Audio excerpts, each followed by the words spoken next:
नमस्ते, मेरा नाम बंटी कुमार है। मैं बोकारो से हूँ। मैं बच्चों के साथ समय बिताता हूँ, बातचीत करता हूँ, पढ़ाता हूँ और विभिन्न मुद्दों पर चर्चा होती है।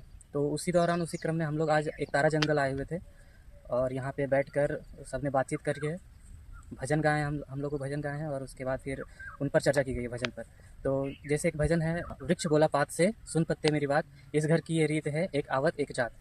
तो जैसे जो पत्ता होता है वृक्ष से टूटकर गिर जाता है लेकिन वापस उससे नहीं जुड़ता, उसी तरह से हमारा जो मनुष्य शरीर है, हम लोग जो जन्म लिए हैं, हम लोग भी एक बार मरने के बाद वापस नहीं आने वाला, ये शरीर दोबारा नहीं मिलने वाला है। तो उसी का देखते हुए कि ये शरीर जो खत्म होने वाला है और हमारा जीवन, तो उसको सही तरह से इस्तेमाल किया जाए।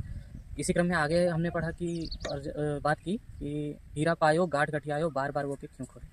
तो हीरा पायो गांठ गठियायो की बात हो रही है कि ये जो हमारा शरीर मिला है, हमारा जीवन मिला है, और ये इसकी जो उपयोगिता है, जो हमें समझ में आ रही है, वो एक हीरा की तरह है जो कि दोबारा नहीं मिलेगा। मतलब बहुत चीज़ें हमें मिलती हैं, ठीक है, हीरा हो गया, कचरा भी उसमें मिलता है। तो फिर हमें पहचानना होता है कि कौन सा हीरा है, और जब पहचान लेते हैं हीरा है तो उसे साथ में रखना है। इसको संगति के तौर पर भी देख सकते हैं कि कोई अगर अच्छी संगति हमें मिली है तो उस संगति को अपने साथ रखना है। उसको जैसे हीरा को गांठ गठिया के रख लेना है, क्योंकि हीरा मूल्यवान वस्तु है। उसी तरह जो अच्छी संगति होती है, सच्ची संगति होती है, वो मूल्यवान होती है, तो उसे हमें अपने साथ रख लेना है। ये चीज़ इस भजन में हम लोगों ने सीखा है। इसके अलावा कुछ बच्चों को हीरा को, जो हीरा मेटाफर की तरह यूज़ किया गया यहाँ पे, इसको उनके पढ़ाई से रिलेटेड करके भी बताया गया है। जैसे कि उनकी जो पढ़ाई है वो एक हीरा की तरह है जो कि उन्हें मिल गया है। हर किसी को उपलब्ध नहीं होती है पढ़ाई, पर जिनके पेरेंट्स या माता पिता जो पढ़ाई उन्हें दे रहे हैं, शिक्षा दे रहे हैं, वो पैसे खर्च कर रहे हैं उन पर ताकि वो पढ़ पाएँ, तो वो उन्हें हीरा मिल गया है जो कि जीवन में काम देगा। तो उस हीरा को उन्हें साथ में रखना है, पढ़ाई को साथ में रखना है, उसे समझना है, सीखना है। ये विद्यार्थियों ने सीखा है, जाना है।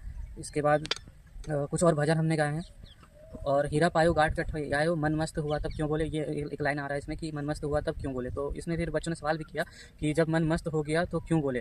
क्यों बोले, क्यों बोला जा रहा है, क्योंकि हमें तो और बोलना चाहिए ना। मन मस्त हो गया तो हम तो अच्छे हो गए, मतलब सुंदर, तो फिर हमें तो और बोलना चाहिए लोगों। तो ये सवाल था बच्चों का। तो उन्हें फिर ये बताया गया कि कहाँ बोलना है और कहाँ नहीं बोलना है। मतलब मन मस्त हुआ क्यों बोले, मतलब कि उनसे क्यों बोले जिनसे हमारा मस्त हुआ है। जैसे हमारे शिक्षक हैं, हमारे गुरु हैं, तो उन्होंने हमें कुछ सिखाया है, तो फिर उनको बार बार चेक नहीं करना है। चेक करना है शुरुआत में, जब तक हमें पूरी तरह से समझ ना आ जाए, सीख ना जाए, तब तक चेक करते रहना है। पर जब हमें समझ में आ गया, हमारा मन मस्त हो गया, तो बार बार उसे नहीं खोलना है, बार बार उन्हें जाकर चेक नहीं करना है, क्योंकि हमारा मन तो मस्त हो चुका है ना। अब हमें क्या करना है कि जो आसपास के लोगों में जिनमें हमें बेचैनी दिखाई देती है, परेशानी दिखाई देती है, दुख तकलीफ दिखाई देता है, उनके सामने जाकर के हमें उनका मन मस्त करना है, उनसे बातें करनी है। तो ये चीज़ें, ये अच्छी बात लगी कि यहाँ पे लोग, बच्चे जो हैं, काफ़ी ध्यान से सुन रहे हैं और सवाल भी कर रहे हैं, और फिर उनका जवाब भी बड़े अच्छे से दिया जा रहा है। तो इस तरह से यहाँ ये कार्यक्रम चल रहा है और अच्छा है। बच्चे सीख रहे हैं, समझ रहे हैं, सवाल कर रहे हैं, और ये आगे चलता रहेगा।